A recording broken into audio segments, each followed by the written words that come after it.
Como vimos en la clase anterior, los ácidos y bases débiles son aquellos compuestos que se disocian parcialmente en agua, produciendo hidronios u oxidrilos. Dentro de estos ácidos y bases débiles, no todos son iguales de fuerte o de débiles.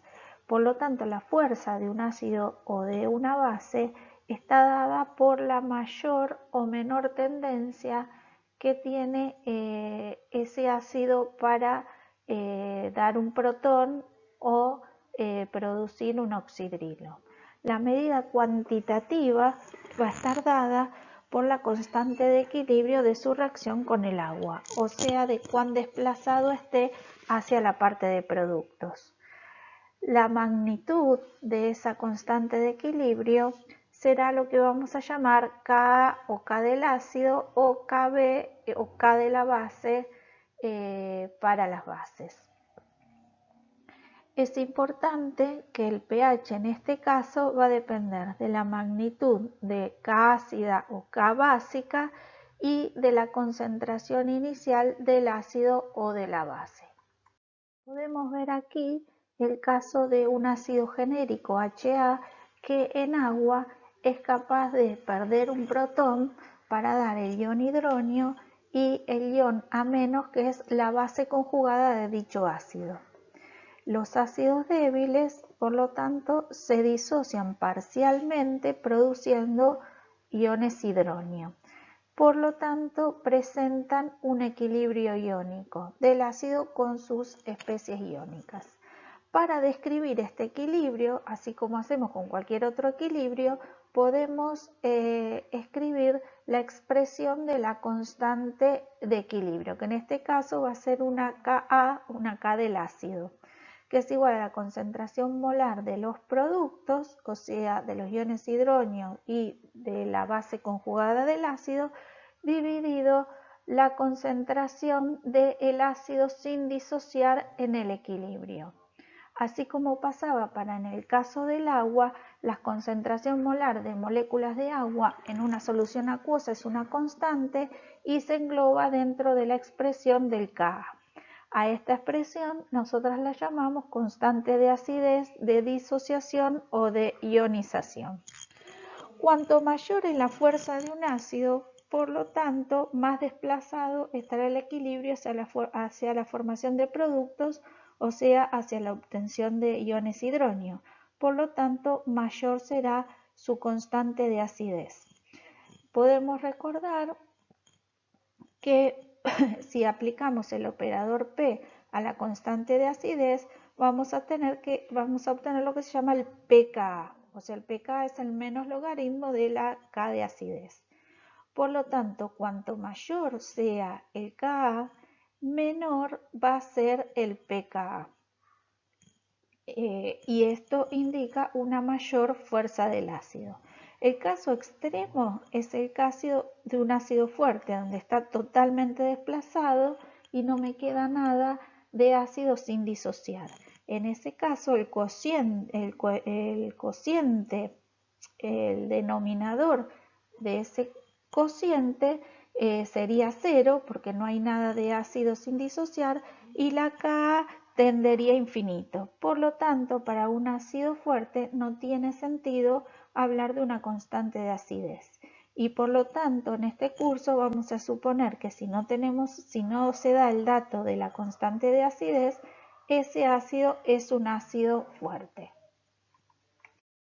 En esta figura podemos ver un cuadro de algunos ácidos débiles a 25 grados centígrados. Podemos ver el nombre del ácido, la fórmula y la estructura de dichos ácidos. Ácidos inorgánicos débiles hay pocos.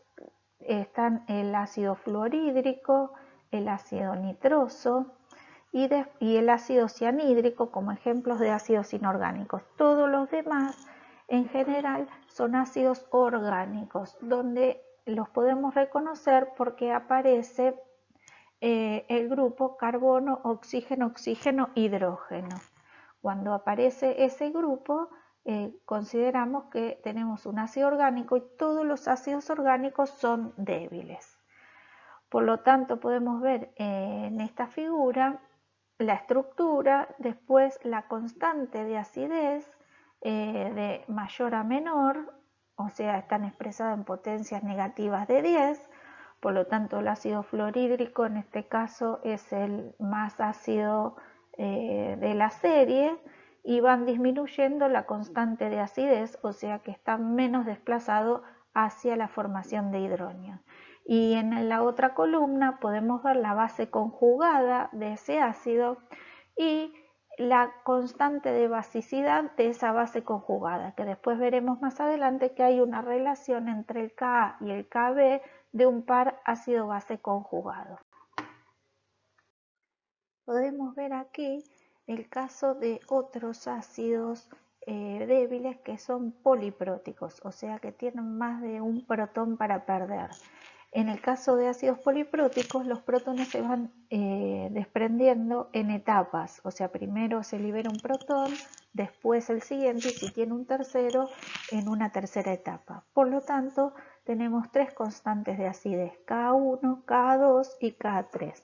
Si podemos observar, para todos los ácidos débiles, siempre la primera constante de acidez es la más grande, o sea, es el protón que se libera con más fuerza, y los otros se liberan en forma más débil.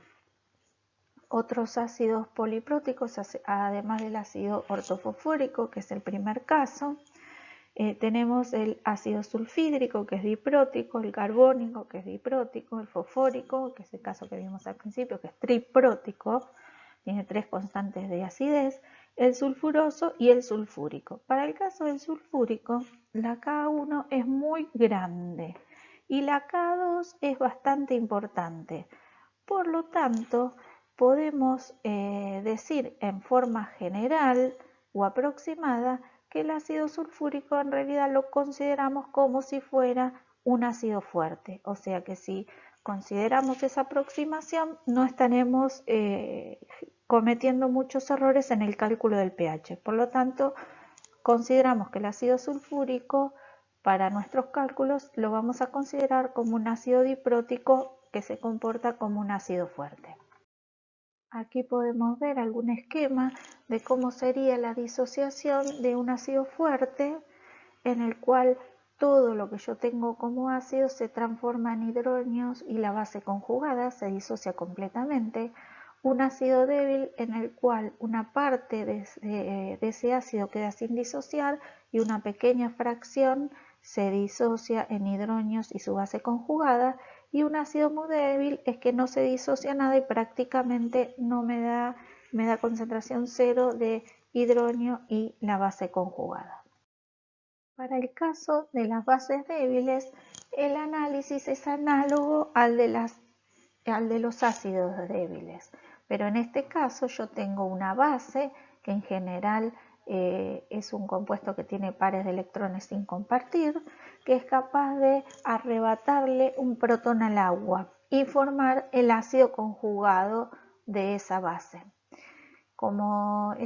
Y por supuesto, al sacarle un protón al agua está generando oxidrilos, por eso es la definición de Bronsted-Lowry de una base débil. Bien, estas bases se disocian parcialmente en agua produciendo oxidrilos, por lo tanto presentan un equilibrio iónico entre la base y sus especies iónicas. La descripción de ese equilibrio es una constante de equilibrio que en este caso la vamos a llamar Kb o K de la base, que es la expresión de esa constante de basicidad, se expresa igual que cualquier otra constante de equilibrio, nada más que aplicada al equilibrio de una base débil en agua. Por lo tanto, serán las concentraciones molares de los productos, que es el ácido conjugado de la base por la concentración de oxidrilo, dividido la concentración de la base en el equilibrio sin disociar. En el mismo caso que el anterior y en el mismo caso que para el K-Water, la concentración de moléculas de agua no se escribe en la expresión de la constante porque es un valor constante y se engloba dentro del valor de Kb. Por lo tanto, la magnitud de esa Kb me va a dar la fuerza la magnitud de la fuerza de una base. O sea que cuanto mayor es el valor del Kb, quiere decir que mayor son los productos, o sea, hay más concentración de oxidrilo para una determinada concentración inicial y por lo tanto la base será más fuerte. Recordando también la relación entre el Kb y el pKb, entonces cuanto mayor sea el Kb, menor va a ser el valor de pKb porque siempre hay una relación inversa entre ellos. El caso extremo es el de una base fuerte. Si esta base fuerte se disocia completamente, no tengo nada de base sin disociar y el Kb se aproximaría a infinito. Por eso, para una base fuerte, no tiene sentido hablar de una constante de basicidad. Y suponemos que si esa constante de basicidad no existe, la base que estamos analizando va a ser una base fuerte. En cambio, si hay un valor disponible de Kb, ya podemos asumir que va a presentar un equilibrio y por lo tanto que esa base va a ser débil. En esta tabla podemos ver algunos ejemplos de bases débiles. La única base débil inorgánica es el amoníaco. Después todas las bases inorgánicas que podemos ver en esa tabla son aminas. Las aminas son compuestos derivados del amoníaco en el que se reemplaza uno o varios hidrógenos con una cadena carbonada. Pero como el nitrógeno de las aminas también tiene ese par electrónico sin compartir, tiene el mismo comportamiento básico que tiene el amoníaco, o sea, es capaz de robarle al agua un protón y tomarlo formando el ácido conjugado de esa base.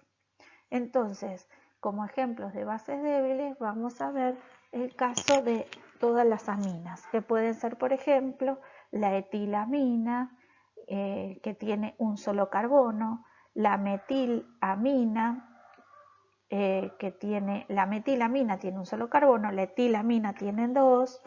Hay otros compuestos que son como la cafeína, que tiene una estructura un poco más compleja.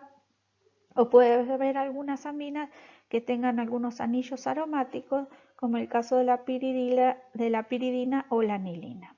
En esa tabla podemos ver el valor de Kb asociado a cada una de esas bases débiles y en la columna de la derecha podemos ver la fórmula de su ácido conjugado y el valor de su Ka correspondiente, ya que para toda base débil su ácido conjugado tiene asociado un valor de Ka. Como dijimos anteriormente, si nosotros tenemos una base débil y se disocia en agua, produce su ácido conjugado, porque le toma un protón al agua y forma el ácido conjugado de esa base. Esa base tiene ese equilibrio de la base en agua, está dado por la constante de basicidad, que podemos ver la expresión a la derecha del equilibrio. Por lo tanto, si la base conjugada es débil, su ácido conjugado también es débil. Y por lo tanto, su ácido conjugado en agua es capaz de producir un equilibrio liberando ese protón, formando hidronio y restituyendo la base conjugada. Ese equilibrio está representado por la constante de acidez de ese ácido conjugado. Podemos ver que si nosotros multiplicamos Kb de una base por el Ka de su ácido conjugado, al multiplicar ambas expresiones se me simplifican la concentración de la base y la concentración de la base protonada en ambas expresiones. Por lo tanto, al hacer Ka por Kb me va a quedar concentración de hidronio por concentración de oxidrilo. Y por lo que vimos, eso es igual a la expresión del Kw. Por lo tanto, Ka por Kb de todo par ácido base conjugado proveniente de débiles me da una constante que es Kw. Esto significa que a mayor valor del Ka, el ácido será más fuerte, y cuanto más fuerte será el ácido, más débil es su base conjugada.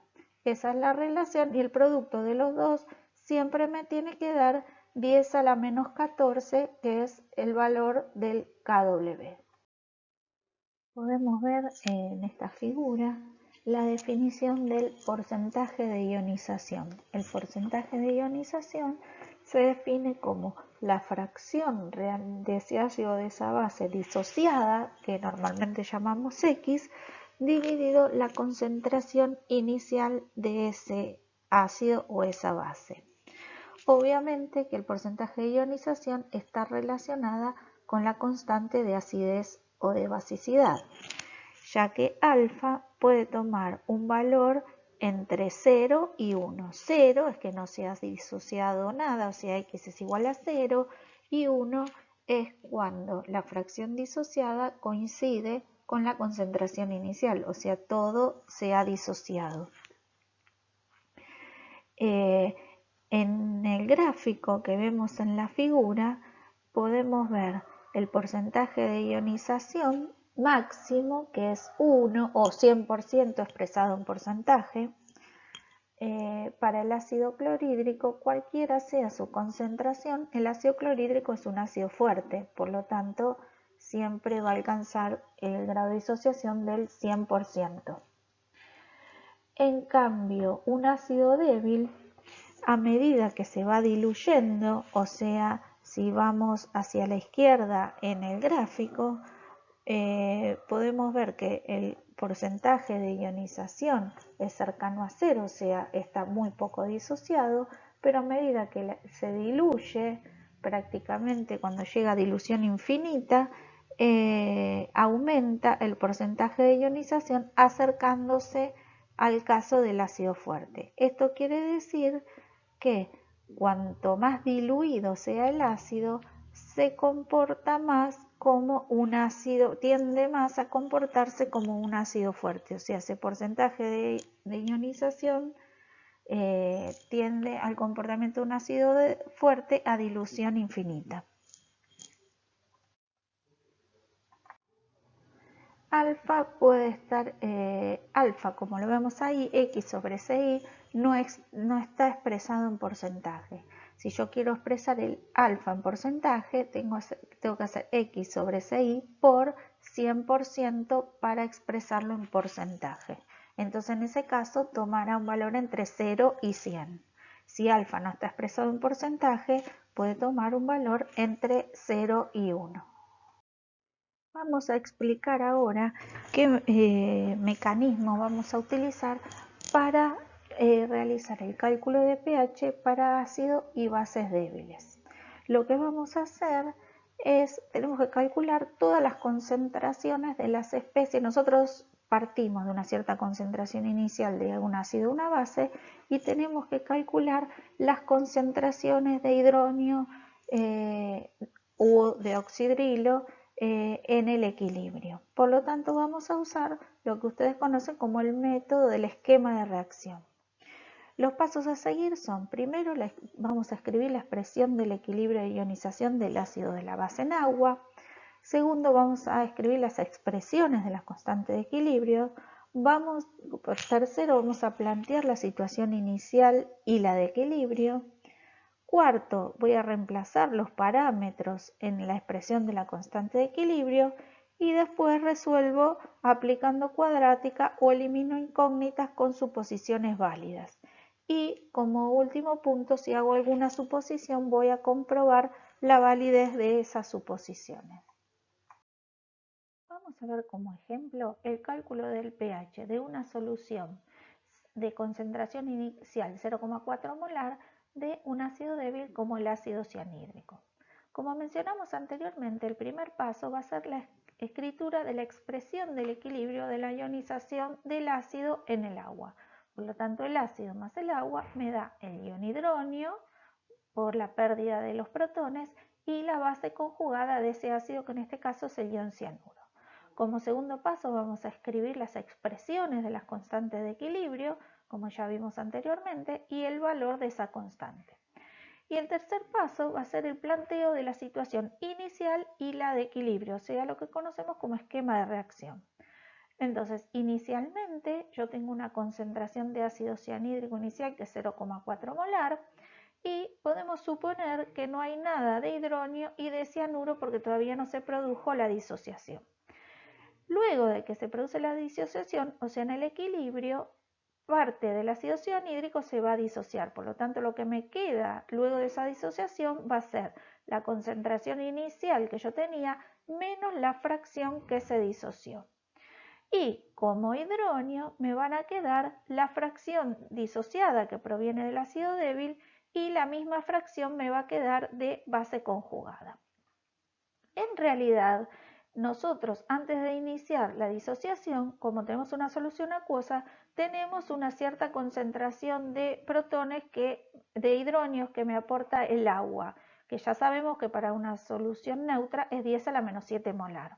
Entonces, luego de que el ácido se disocie, la fracción de hidróneo en realidad va a ser la que aportó el agua más el X, que es lo que me aporta el equilibrio de disociación.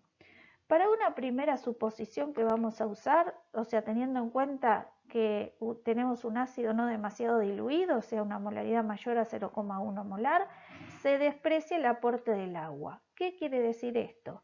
Que este X tiene que ser por lo menos 100 veces más grande que 10 a la menos 7 molar, o sea, a partir de 10 a la menos 5 más o menos. Entonces, si esto más o menos de 100 veces más grande, despreciamos el aporte del agua, o sea que lo que aporta el agua no me va a afectar el cálculo del pH. El paso siguiente es reemplazar los parámetros en la constante de equilibrio y operar matemáticamente.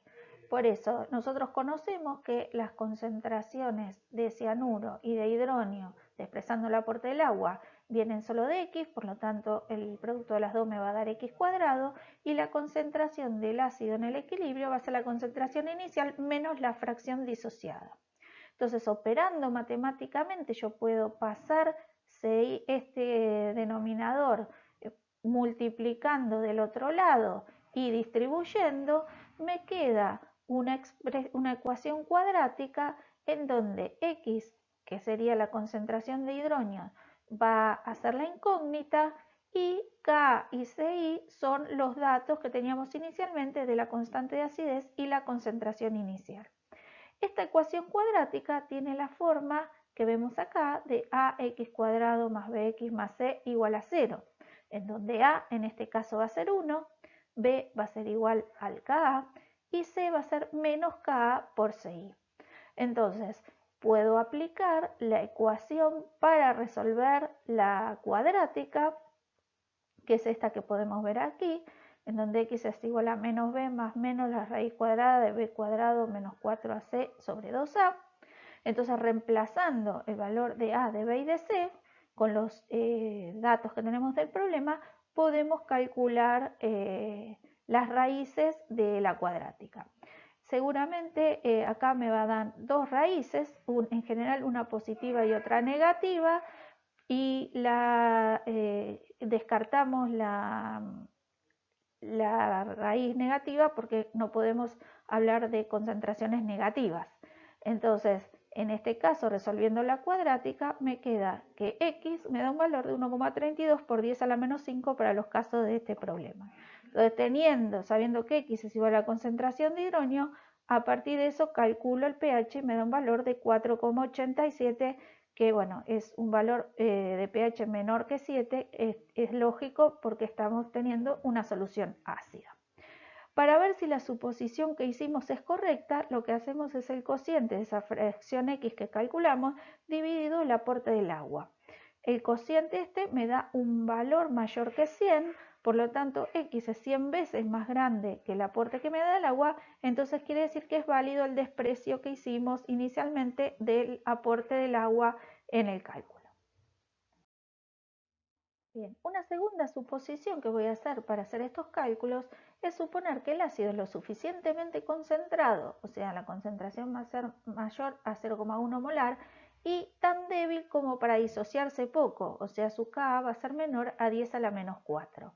Entonces, en esos casos puedo suponer que la resta de Ci menos X, o sea, X está poco disociado, va a ser muy pequeño frente a la concentración inicial, y entonces Ci menos X va a ser aproximadamente igual a la concentración inicial. Entonces, en la expresión de la constante, yo desprecio el aporte de X frente a Ci, entonces me queda que K es igual a X cuadrado sobre Ci. Despejando, puedo despejar de esta expresión el valor de X y me queda que es igual a la raíz cuadrada de la concentración inicial por la constante.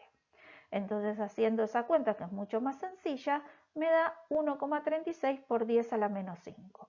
X ya vimos que era la concentración de hidronio y por lo tanto a partir de la concentración de hidronio podemos, haciendo el menos logaritmo de ese valor, sacar el valor del pH. Vemos acá que el valor de pH que se obtuvo es el mismo en este caso que obtuvimos sin hacer la suposición. Bien, la aproximación que hicimos es válida siempre y cuando Ci sobre X me dé un valor mayor o menor, mayor o igual que 100. O sea, la concentración inicial tiene que ser 100 veces más grande que X para poder despreciar el valor de X. Otro criterio que aparece en los libros es que la concentración inicial sobre la constante tiene que dar un valor mayor a 1000. O sea, este criterio lo podemos usar antes de hacer los cálculos. Bien, en este caso vemos los valores que nos dan los dos cocientes según los valores que obtuvimos. En el primer caso, Ci sobre X me da un valor bastante más grande que 100 y en el segundo caso, la concentración inicial dividido el K me da un valor bastante más grande que 1000. Por lo tanto, en cualquiera de estos dos criterios, la aproximación es válida, o sea que confirmo de que puedo hacer esa aproximación y entonces el valor es el correcto. Obviamente, lo que hacemos en general es, como esto es un cálculo mucho más sencillo, es hacer la aproximación, calcular el valor y ver si esa aproximación es válida. Si la aproximación es válida, ya tengo el valor de X para calcular el pH. Y si esa aproximación no es válida, tengo que resolver la cuadrática sin hacer la aproximación. Pero tengo que tener en cuenta que si hago una aproximación, siempre tengo que verificar después que la aproximación que hice es válida. Hay un método que podemos aplicar sin hacer ningún tipo de suposición. O sea, en este método, que es el método del balance de masa y de carga, es útil para cuando los ácidos y bases son muy diluidos, o sea, la concentración molar es menor a 0,01, o muy débiles, o sea, cuyas constantes sean menores de 10 a la menos 4. En este método lo que se hace es hacer los distintos pasos. El primer paso es escribir las expresiones de la constante de equilibrio. Acá vamos a escribir la constante de equilibrio del ácido o de la base y además del agua, porque no vamos a despreciar nada y vamos a tener en cuenta todo. Vamos a hacer un balance de materia, que es en masa todo lo que hay dentro del sistema, y un balance de cargas o condición de electroneutralidad en donde me dice que todas las cargas positivas tienen que ser igual a todas las cargas negativas. Y por último, tendremos que hacer la resolución del sistema de ecuaciones. Vamos a ver cómo sería aplicar este método al ejemplo del equilibrio de ionización de un ácido débil HA en agua cuya concentración inicial del ácido es 0 y cuya constante de acidez es KHA. Primero escribimos el equilibrio de disociación del ácido en agua. Segundo, escribimos las expresiones de las constantes de equilibrio, o sea, acá consideramos los dos equilibrios presentes, tanto el equilibrio de disociación del ácido en agua como el equilibrio de autoionización del agua, ¿sí? En donde el agua se disocia para formar hidronios y oxidrilos. Entonces, para estos dos equilibrios escribimos respectivamente la expresión de las constantes de equilibrio. Primero la expresión para la constante de acidez de ese ácido débil y la expresión para la constante de equilibrio relativo al equilibrio de autoionización del agua en lo que se conoce como el K-Water, ¿sí? Entonces, ya tenemos aquí dos ecuaciones a considerar. La tercera ecuación es el balance de materia. Esto quiere decir que todo lo que yo pongo en masa o en concentración inicial de ese ácido, en el equilibrio se va a transformar en el ácido sin disociar más la base conjugada que era producto de la disociación de ese ácido. Y como balance de cargas o condición de electroneutralidad, podemos ver que todas las cargas positivas, o sea, los iones hidronio, que es el único catión que yo tengo en el sistema, va a ser igual a la suma de las concentraciones de todas las especies que aportan carga negativa, que en este caso es la base conjugada de ese ácido y los iones oxidrilos. Entonces, en este caso tengo 4 ecuaciones con 4 incógnitas, que son la concentración del ácido sin disociar, la concentración de la base conjugada, hidronio y oxidrilos. O sea, acá no estamos haciendo ningún tipo de aproximación ni desprecio y tendríamos que resolver matemáticamente este sistema de ecuaciones con 4 incógnitas para conocer todas las concentraciones en el equilibrio. Para la resolución del sistema, lo que se hace es elegir la variable de concentración de hidronio y se expresan las ecuaciones 2, 3 y 4, que son el balance de carga, el balance de masa y la K-Water, en función de la concentración de hidronio. Y después esas ecuaciones las reemplazamos en la expresión de la K del ácido. Operando matemáticamente con todas esas expresiones, lo que obtenemos es la siguiente ecuación cúbica, donde la concentración de hidronio va a ser la incógnita y la constante de acidez, el Kw y C y la concentración inicial son datos. La ecuación esta 5 me da la solución exacta sin hacer ningún tipo de aproximación, pero el problema que tiene es que su resolución algebraica es bastante difícil, por lo que si podemos, aplicando criterios químicos, podemos considerar algunas suposiciones que nos faciliten el cálculo. La primera suposición que vamos a hacer es que si yo lo que estoy haciendo es disociando un ácido, la solución va a tener un pH ácido, por lo menos va a tener un pH menor o igual a 6. Entonces, en ese caso se cumple, si es un pH ácido, yo voy a tener mucha mayor concentración de hidronio que de oxidrilo. O sea, la concentración de hidronio para que tenga un pH 6 tiene que ser al menos de 10 a la menos 6. Por lo tanto, la de oxidrilo tiene que ser en ese caso al menos a 10 a la menos 8. Por lo tanto, la de hidronio sería 100 veces más grande que la de oxidrilo. ¿Esto qué quiere decir? Que en toda solución ácida, como hay más hidronio que oxidrilo, en el balance de carga desprecio el aporte de los oxidrilos frente a los hidronios. Y entonces me queda que la concentración de hidronio es aproximadamente igual a la concentración de la base conjugada. Entonces esta aproximación la voy a tener en cuenta en la expresión de la constante de acidez. Si hidronio es aproximadamente igual a la concentración de la base conjugada, acá arriba me queda la concentración de hidronio al cuadrado y la concentración de ácido sin disociar va a ser la concentración inicial menos la de la base conjugada, que ahora la reemplazamos por la concentración de hidronio. Entonces, en función de esto, yo puedo pasar este cociente, ese 0 menos concentración de hidronio, multiplicando para aquel lado y operando, me queda nuevamente una ecuación cuadrática, en donde la concentración de hidronio va a ser la incógnita y la constante de acidez y la concentración inicial van a ser datos.